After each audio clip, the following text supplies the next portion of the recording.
Okay, mixing 10 milliliters of 2 molar, 10 milliliters of 2 molar. What will you create? Give the chemical reactions.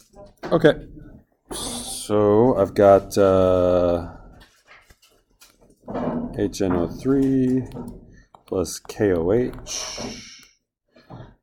I'm going to get a water molecule. And I'm going to get myself some potassium nitrate. Liquid, aqueous, solid, aqueous. And what am I going to end up making? Okay, I got a salt. Concentration-wise? What's going to happen here to the concentration of those things? It's going to go down. How much?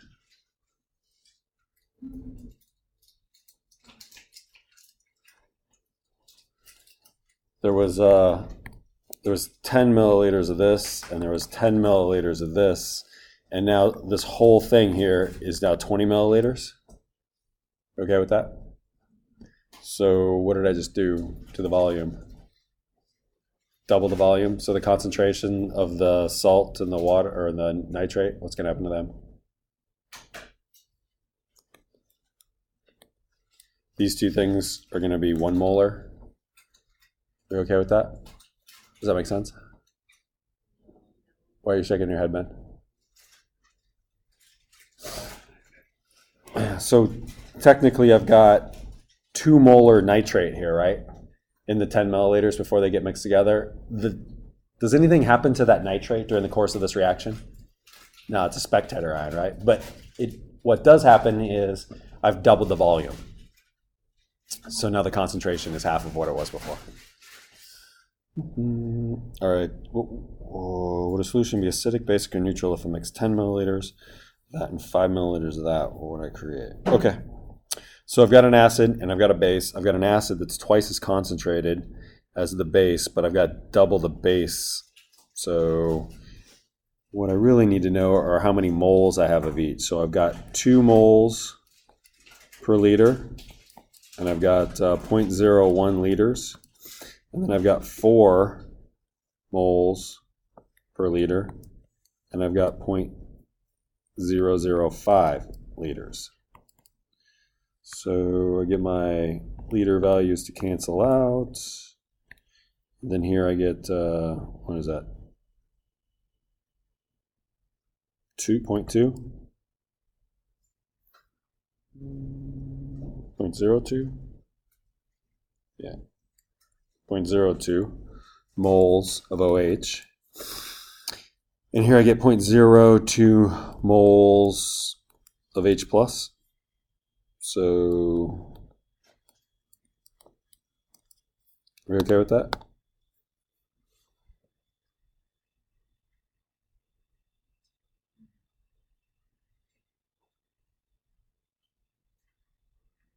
Why does it work out? Why does the math work out fairly simply?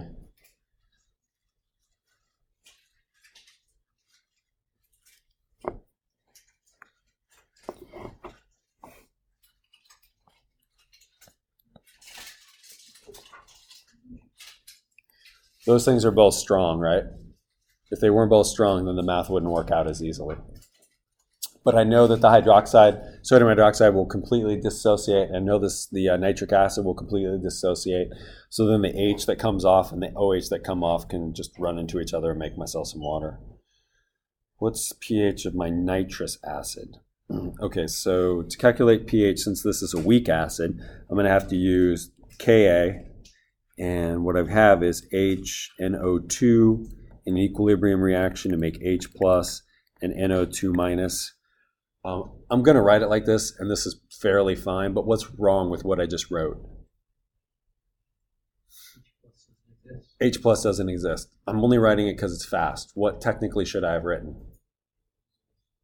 A water molecule on the same side of the equation as the nitrous acid, and then a hydronium ion on the product side. But almost no chemists are going to write this and just assume you know what's going on.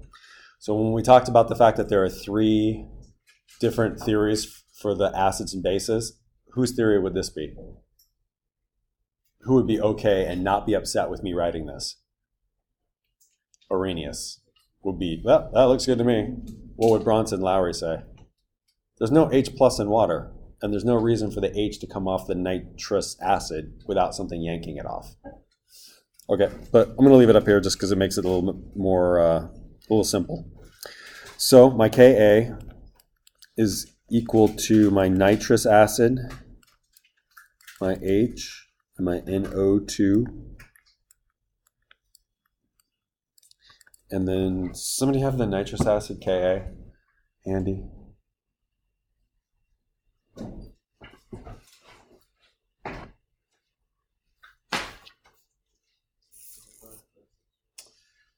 (5.62 times 10 to the minus 4th. That sound good?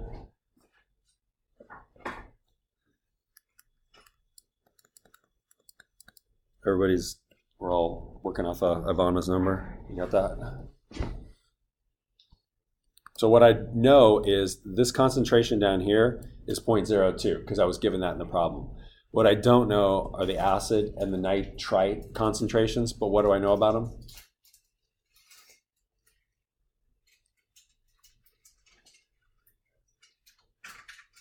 What do I know about the concentration of this and this? They're the same. I don't know what they are, but I know that they're the same. So then I can go ahead and just apply a little algebra to that, saying they're both x. All right, okay with that?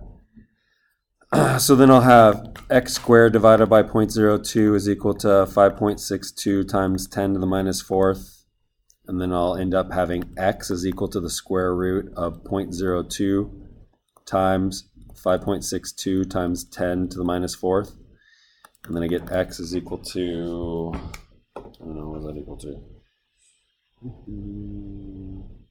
Square root 0.02 times 5.62 e negative 4 close parentheses equals, I get 0.00335, and so then my pH would be negative log answer close 2.47. Looks like I have one sig fig, so it'd be 3. If I rounded, I'd give you more sig figs. Are we okay with that? I just negative logged it, that x, because now what I know that this x right here,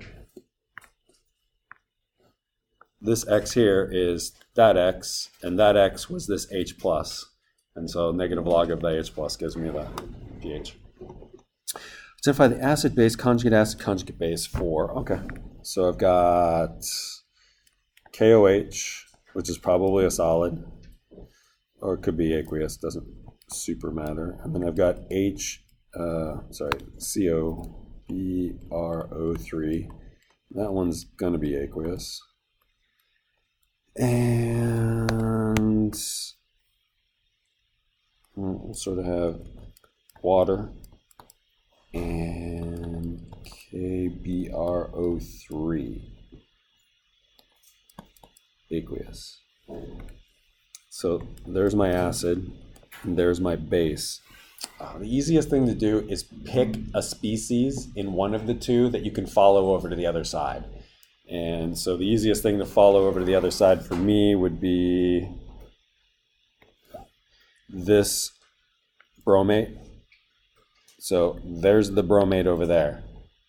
So on the reactant side, the bromate was part of the acid, which means on the other side, it can't be a part of the acid. So it's got to be part of, in this case, the conjugate base.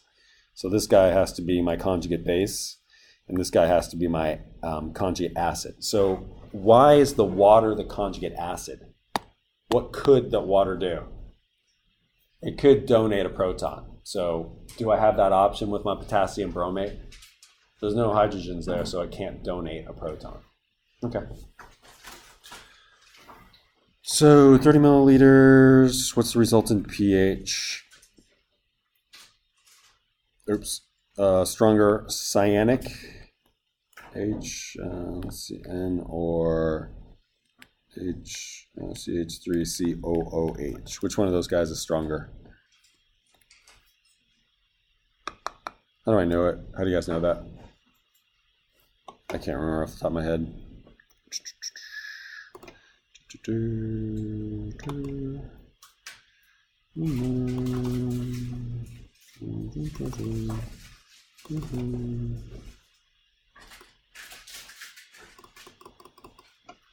Too far.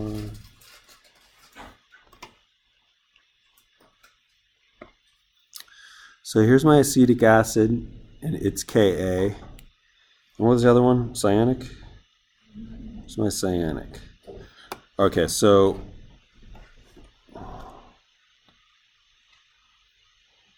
that one at the top is 1.74 times 10 to the minus fifth. So that's basically telling you the dissociation is about 1 in 10,000. What about the one on the bottom, the hydrocyanic?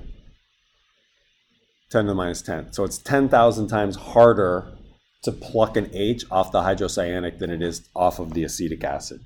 So I would say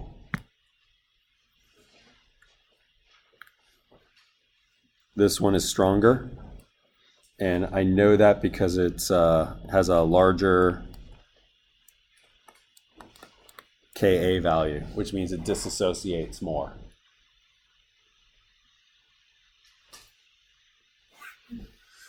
All right, 30 milliliters. So if I want to calculate pH, what do I need?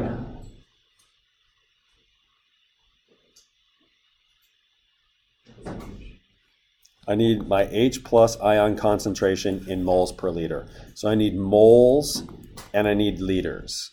So I need a number of moles of H pluses in the solution and then the total volume. What's the total volume going to be? 0.63 liters. We okay with that? And how much H plus do I have in the solution? Well, I've got 0.15 moles of hydrochloric acid per liter, and I've got 0.03 liters. So then my liters cancels out, and I end up with 45 mole H plus, let's see, 0 decimal place. Yeah.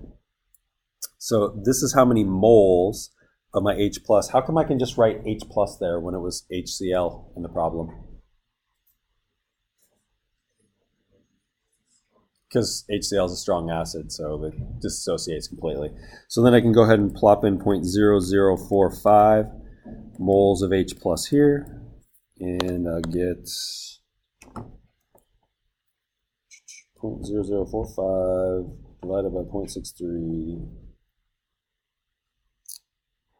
I'm going to get a molarity of 0.0071 mole per liter. Can you tell me approximately what the pH is going to be before we do anything? No, not even close to 7. This number is 7.1 times 10 to the minus third. Can you tell me what the pH is going to be?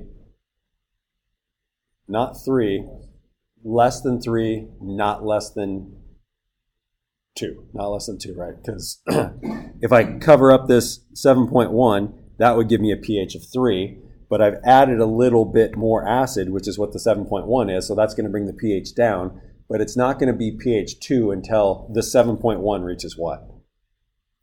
10. Then that would make the times 10 to the negative 3 number times 10 to the negative 2. Okay, so when you're doing these, I would hope that you would to look at this and expect to see something like 2.1 or 2.2. So my pH here is going to be 2.2.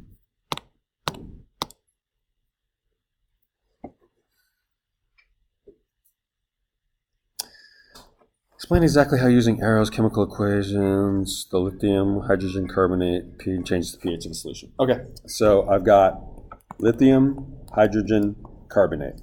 I got this solid. I'm going to put this into some water. So this is going to be a unidirectional arrow, and what's going to happen? Laura, what's going to happen? Why will it break apart? You are correct.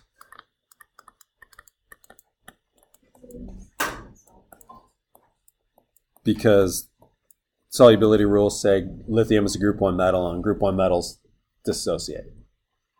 Okay, so that happens. And the arrow is direct over because it's a strong electrolyte, meaning it's going to fully let go of my hydrogen carbonate. Which one of these two products matters? Why does the hydrogen carbonate matter? Why does the lithium not matter? Say again? I didn't hear. Why is it a spectator? It will definitely be a spectator. How is it not going to affect the pH? What won't it do? It won't bond to anything. So that lithium ion is just going to float around in there. For it to affect pH, it would have to interact with a water molecule and yank something off the water molecule. And it doesn't want to. It just wants to float around as lithium ion and not be bonded to anything. And we know that because of the solubility rules. Okay, so then what's going to happen is my hydrogen carbonate is going to do something. And it's going to do something with the water molecules that are there in an equilibrium to form this and that. So explain to me why this forms.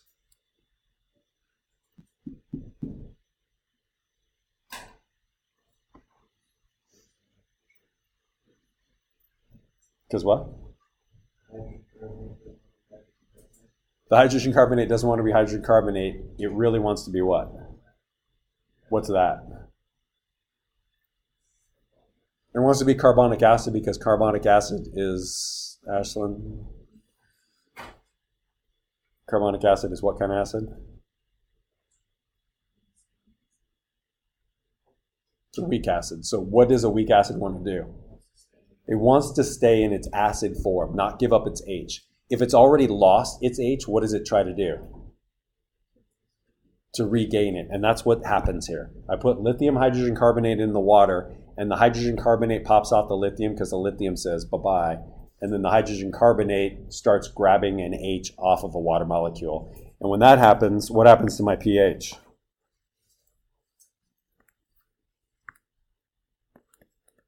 pH goes up because I'm going to all of a sudden start forming hydroxide ions because the water molecule let go of one of its H's.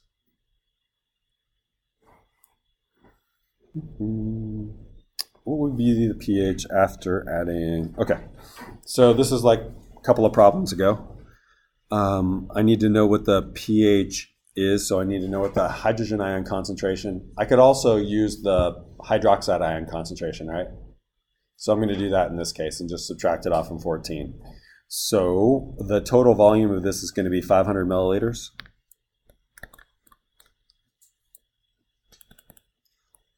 .5 liters. And so I need a concentration of my hydroxides. So I'm going to have 2 moles per liter. And I've got 0.015 liters. So I get 30 moles of hydroxide, and that's 0.03 moles. Okay.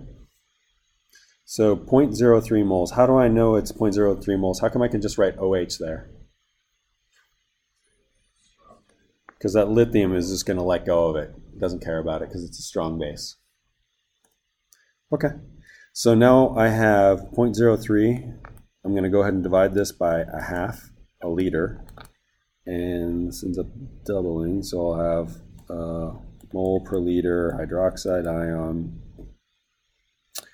0.06, is that right?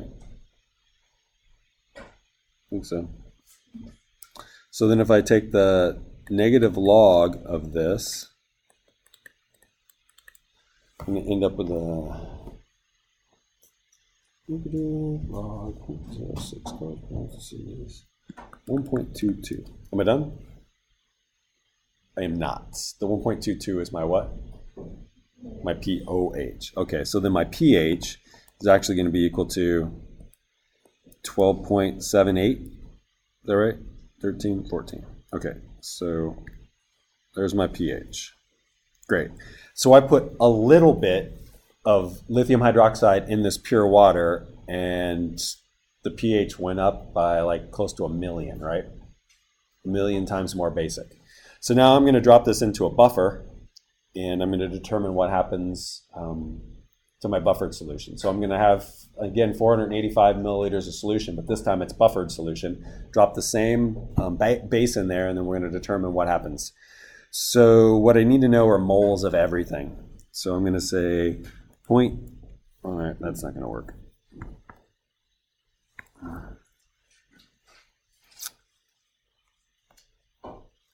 0.22 moles per liter. I'm just going to write H plus here. Why? Why is that okay? Because when it dissociates, the H is what comes off, and that's all I care about with the acid. So instead of writing the entire formula for citric acid, doesn't matter. And then I'm going to multiply this by 0.485 liters. Then I'm going to take 2.25 moles per liter, and I'm going to write A negative here. What's that stand for? The anion of the acid. So any acid that I want to write down, I could write this as my acid, the generic form. And the A stands for the anion portion of it. So it could be HCl, where there's an H, and then the Cl would be Cl negative. So that would be my anion. It could be HBrO3 that we had in the problem before. And so I've got an H, and then my anion in that case is going to be a bromate. So it's just easier to write down the anion. It's just an A negative, so I don't have to write a bunch of stuff. And then what I added was this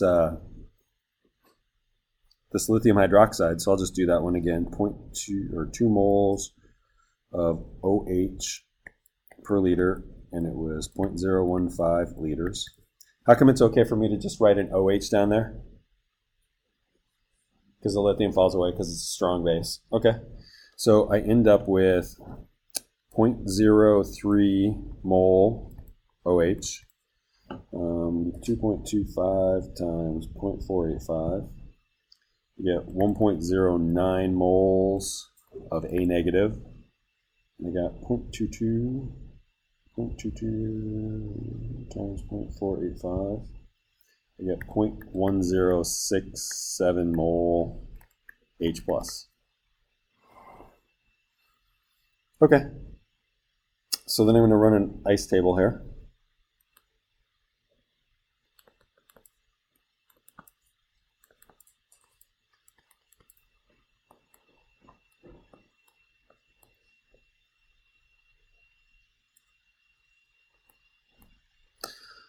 So initially I've got 0.1067, I got 1.09, and I'm going to throw this 0.03 moles of hydroxide in, and what's the hydroxide going to react with? The what? It's going to react with the H, right? A couple of reasons. One, the hydroxide has a negative charge on it, so it's going to want to react with a positive, and because it has a negative charge on it, it's certainly not going to react with something else that's negative. So when this happens, I'm actually going to lose some of my hydrogen. I'm going to lose exactly 0.03 mole of my hydrogen. What happens when they react? I'm going to end up making my anion 0.03. Why? How is it that I'm making my anion? Actually, you know what? This shouldn't be H plus. This should be HA up here. And this should be HA here.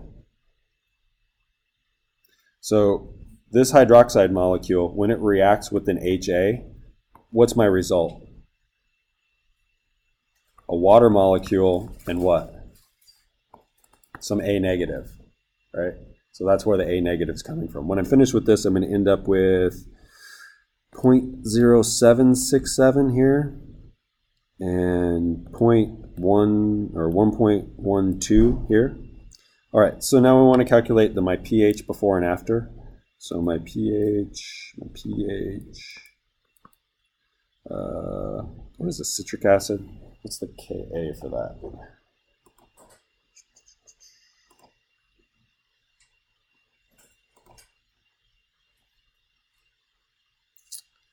3.14. Okay. So 3.14 plus log. This will be 0.22 and 2.25, and this will be 1.12 divided by 0.0767. So I get 3.14 plus log 2.25 divided by 0.22 goes at 1.12 divided by 0.0767 goes. So this first one, before my pH was 4.15, and then after my pH is 4.30. Did my buffer work? When I just had pure water, by what factor did the pH change? 10 to the 6th by like 1,000,000. And how much did it change now? 0.15. So we're talking about a 10 million fold difference in the pH changes. Okay.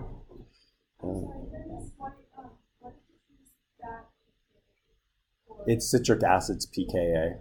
And so in the problem we had citric acid right here.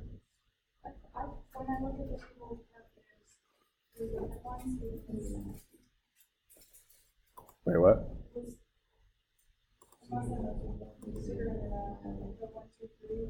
Yeah.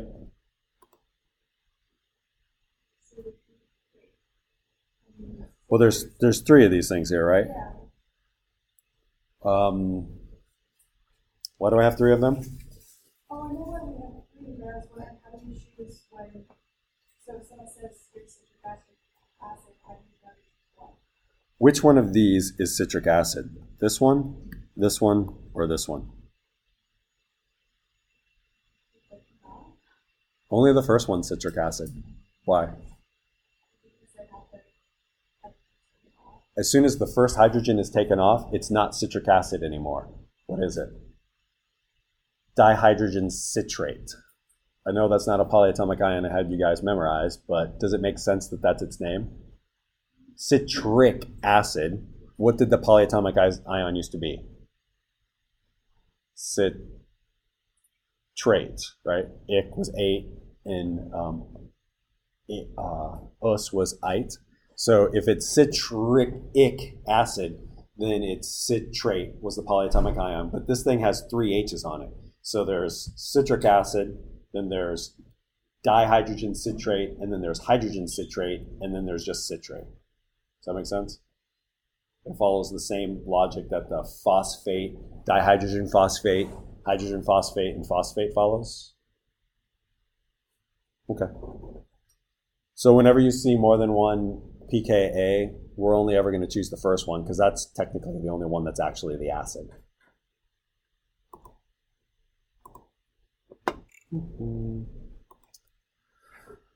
I totally forget what the structure looks like. So what does it look like? What I know is there's an H-O-C double bond O to something. I know there's a C double bond O H to something, and there's probably, I don't know, maybe one here.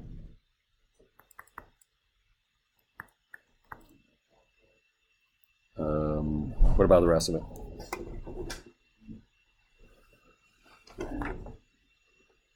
All right, there's a C with a couple of H's, and then there's this C.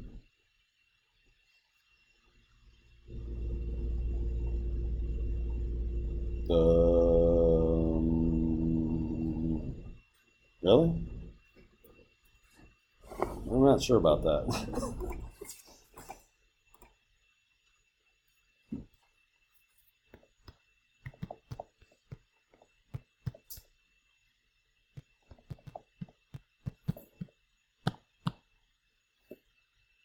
Yeah, all right, that's better.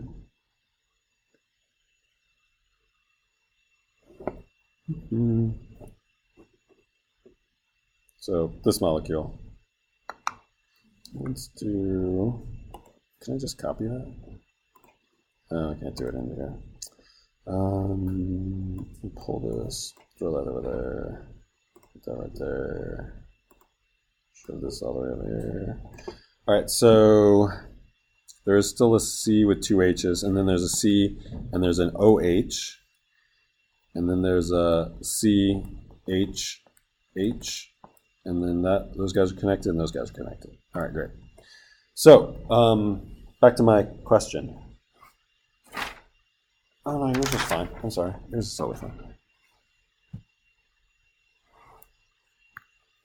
Which ones are the acidic H's?